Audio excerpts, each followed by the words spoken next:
Welcome to the podcast. My name's Luke, and I'm excited to have back on the show Gunner, the Real McCoy, Spain. Gunner, welcome back.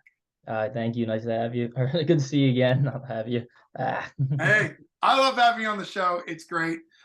You've been a guest several times before. You started coming on the show when you were a really high-level amateur. You went undefeated 6-0, got a couple belts, made your pro debut. You were on the show to talk about your pro debut fight that was coming up, but we didn't have a chance to have you on the show afterwards. You've been very busy. You only made your debut in March, so it was only a little over a month ago. Anyhow, you won, so now you're undefeated 1-0 as a pro, and also obviously your amateur records will stay forever at 6-0. Let's talk about that. You made your debut for Ring of Combat at Ring of Combat 79, March 3rd. Talk us through that fight. You fought a guy who had 2 pro fights at the time, so you took that step up, which is great. How do you think everything went in that first fight? It was a tough fight. We trained hard, or I trained hard. Me and my team, we came at it, attacked it hard. We knew it was going to be difficult. There was a lot going on. It was a big step. I mean, it's a different game. It's going from like the 3-3s to the 3-5s. You think you're training, you think you're ready for it, but you don't really know what it entails until you step in there for the first time. But overall, it went good. Still got my hand raised. That's the most important thing at the end of the day, keeping that W. And we went back, made some changes. I'm gonna keep going at it, and then we found a couple things that we like. We kept working on. So I think for the next fight, you're gonna see a more impressive style out there. Yeah, and obviously that makes a ton of sense because you're not in a pro fight until you're in a pro fight. Both the Yeah, rounds, the rule set. You fought a guy who had more experience at pro level. So I think winning by decision, in your case by split decision, like you said, winning is what matters. yeah, It's you're not going to win every fight by 30-second knockout. And in some ways, winning a tough, hard fought decision, and I don't give Chael Sonnen much credit for the stuff he blabbers about because he's entertaining. I love watching him. Got a yeah, great podcast. But he does talk about how winning a decision, of course, he was a wrestler and kind of had that decision grinding pace, but that's not a bad thing. He was saying that winning a decision takes more amount of effort over a longer period of time, 15 minutes, than yeah. catching a submission or getting a knockout. Now, we all love to see submissions or knockout.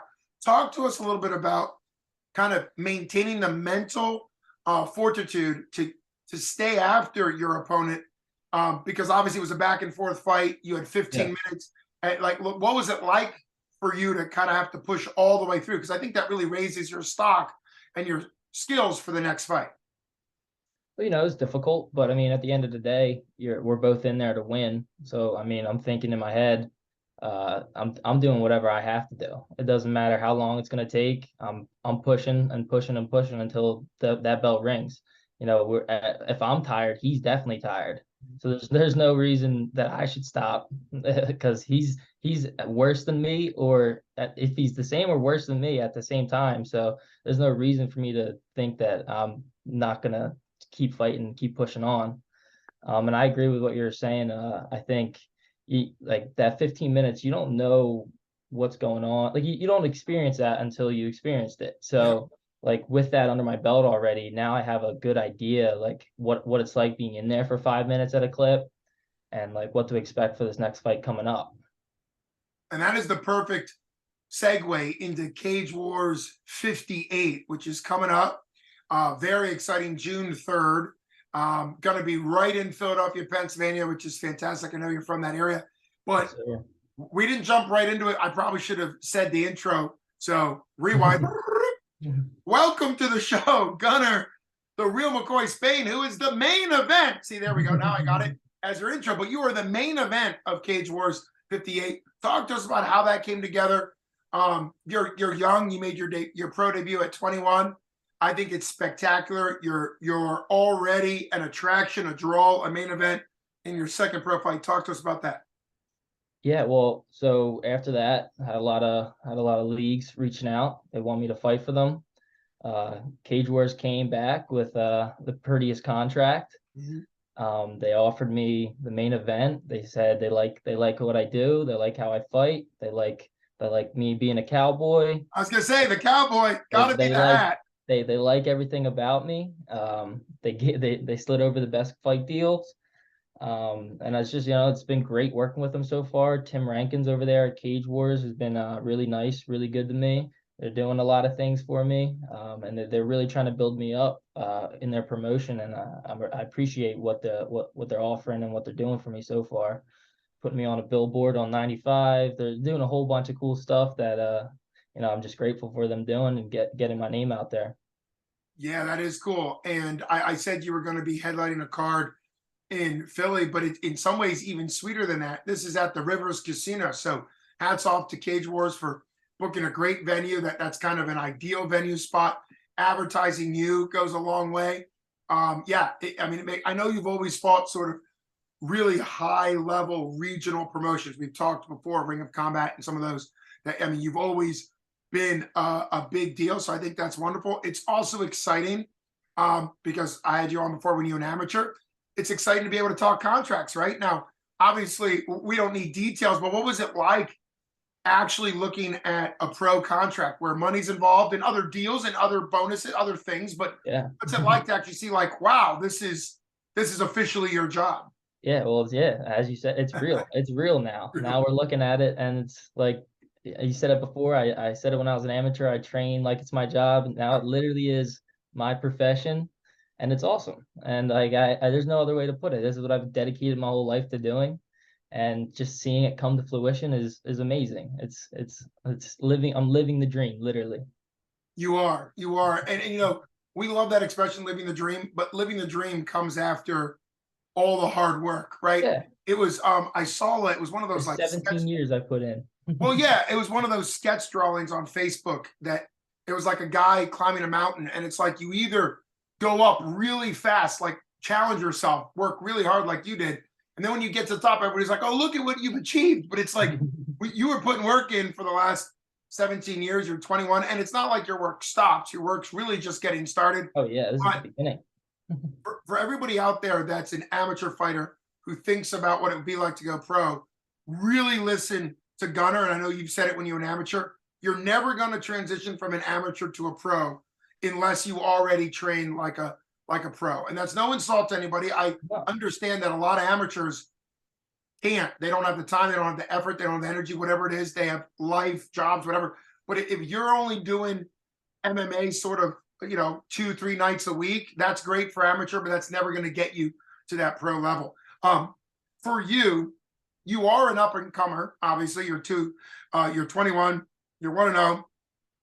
Who are your main sparring training partners, and have you picked up, now that you're fully pro, have you picked up some teaching? I want to get into the fact, are you coaching any kids, and what's it like working with kids that to them, you're like the top of the mountain, and it's kind of cool to work with the next generation. Yeah. So I guess mainly over at the gym, I train a lot with Pat, and Pat I Sabatini. I know Yeah, who Pat's up. Absolutely. Need Pat's to a get him great on here. guy. I look up to him. He's fantastic to train with. He helps me all the time. I train a lot with this guy, Itzo. I'm not sure if you know I him. don't know him. He's also a very, very good fighter. He fights at 170. He's a large individual. But he just fought for the PFL. Mm. He just beat a Brazilian guy. I can't remember his name. I don't remember. 5-time world champion. I can't remember his name. Yeah. Was it in the Barbosa tournament? maybe. Is it in the $1 million tournament, or is it a No, one? he wasn't in. He was trying to. If Ah, he won, well, he did win, but he could have gotten the contract, but they gave it to somebody else who fought on that card that night. But those two guys. I mean, I trained with a whole lot of people at the gym, but those two guys really took me under their wing while I was at the gym, and have been teaching me and showing me and just bringing me up, making me a better fighter.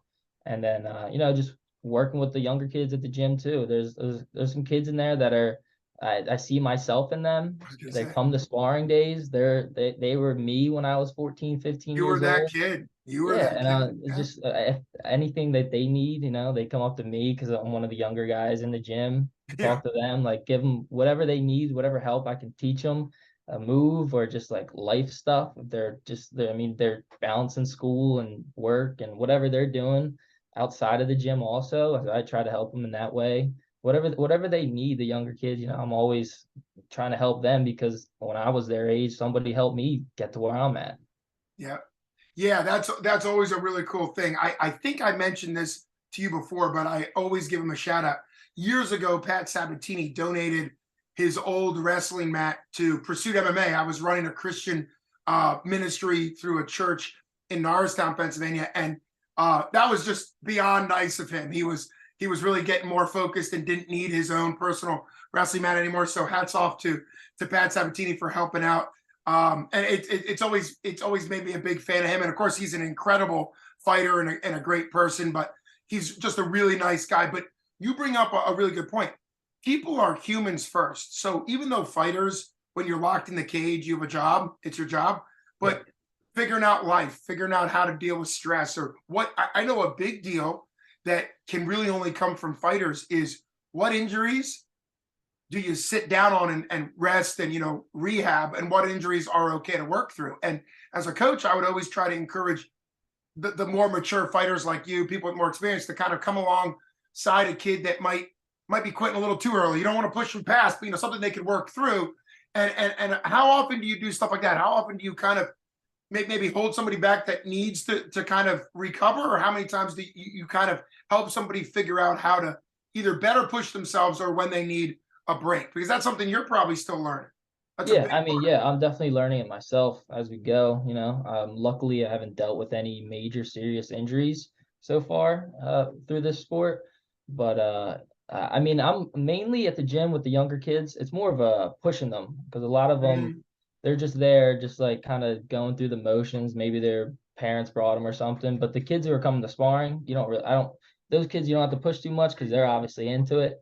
But the other kids in like classes and stuff, like you gotta those kids need a little bit more of a push sometimes. So like it's more of a more not prep, more of a morale booster kind of Sure. figure, trying to get them into it, like making sure they love it and showing them why like this sport's amazing and why you should really love doing it. I mean, I think that says a lot about you. It says a lot about the gym and your opportunity to kind of coach and motivate people. Yeah, it goes a really long way. Talking about motivating people, you're on a billboard, you're headlining a big card at the Rivers Casino. If people already aren't convinced to come out to see you, which I'm sure they are, you're all over the place. What would your like quick message to motivate people to come in person to the Rivers Casino June 3rd? Like what's going to get them there? What can they expect from you in the main event? Well, you should be expecting a brawl. I mean, I know this guy's got hands, so I'm giving him a little bit of taste of everything in this fight. There's nothing you ain't gonna not see. You're gonna see strikes, you're gonna see wrestling, you're gonna see jujitsu, you're gonna see. Yeah, I'm giving him the kitchen sink. It's gonna be the whole buffet out there. So you're gonna be ready and you're gonna be happy with the fight that you see. This is definitely gonna be a show. So. Well, that's the reason why people should come out to see you. I also always encourage people, and this is kind of why MMA Fancast exists. Although I do have the occasional UFC fighter on, which is always wonderful. I'm going to have one on. Orion Kosi is hopefully going to be on this week. So shout out to him for coming on. He's already in the UFC. But in general, people need to understand that the reason why you go to fights and support regional MMA is because that's why the UFC, Bellator, PFL can exist, because people are there supporting, like we think of it.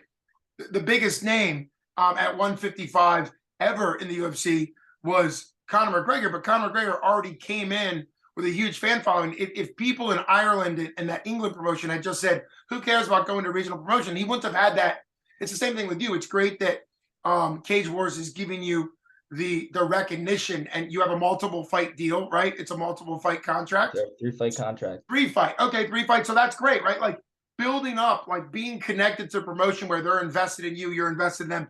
I think it's great. I always encourage people to go out and support regional, and obviously regional MMA is growing. It's just a reminder that if people sit back and just kind of wait to see people make it to the UFC, they never will, because the regional promotions need to have people in order to sell tickets, in order to build up the fighters. So really, really exciting.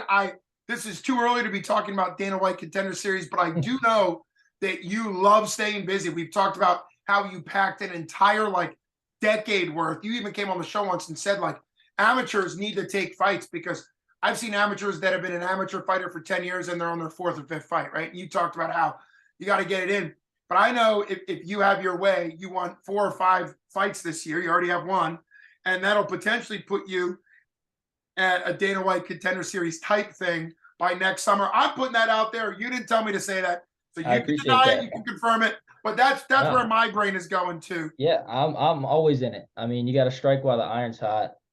No reason to quit when the going's good. You know what I'm saying? I'm not just spitting out random sayings just cause now, but what we're looking at is June, September, December, and so I was right. There you go. Yeah. Yep, there you go. So we're going back to back to back, rip it all out this summer. Hopefully get me a belt in that 3rd fight if I can, squeeze my way into a title shot, take their 55-pound belt, and then, see where it leads me. I'm hoping maybe after that I get the call, and if not, then we'll go find, maybe take another belt somewhere else, and then just, we're just part of the game. Just can keep going until the big dogs call up and we make our way to the big show. I love it. I love it. I'm also giving a lot of credit, obviously, to you, to your managers, to your management team, to your coaches, but hats off to Cage Wars for being able to offer you a good contract.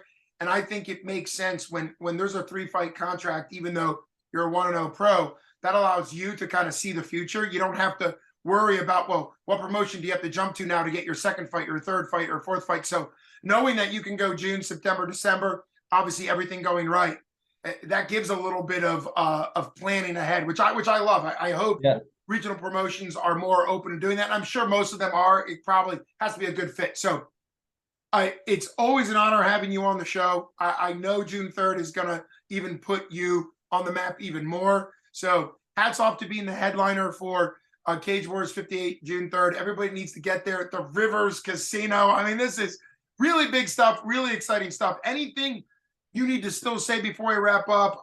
Shout outs to your sponsors. Part about being a fighter, amateur or pro, is to give credit where credit's due for your sponsorship. Who do you need to give shout outs to as we wrap up? Absolute honored to kind of be following you along in your career. Well, thank you for having me on again. It's always a pleasure of mine being on here. I love talking with you.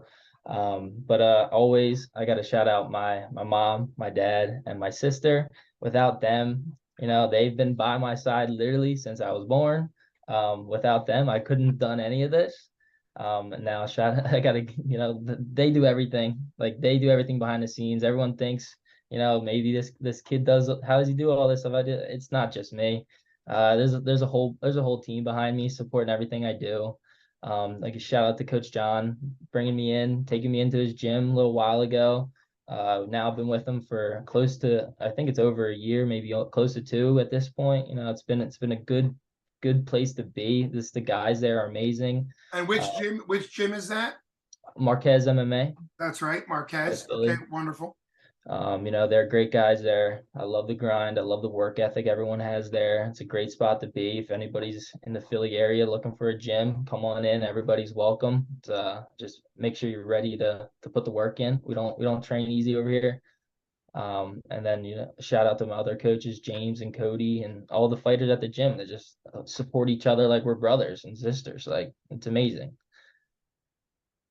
Well, I appreciate you giving credit where credit's due. And what a great thing to start out with. Your family is what allows you to be the person you are to then go and get, because I do see gyms as a second family. They are, because you're training with them and stuff. But your first family is also super important. They're the ones that you can depend on regardless. So super excited to follow you now that I know that what the game plan is, and you've been super upfront with what the game plan is with the June, September, and December. I can't wait to kind of see what all of 2023 brings to you. So thanks so much for coming on the show. You've been listening to Luke Payson from MMA Fancast with special guest, main event fighter for Cage Wars 58, Gunner, the Real McCoy Spain. Thanks so much for checking us out. Thank you. Have You a got good. it.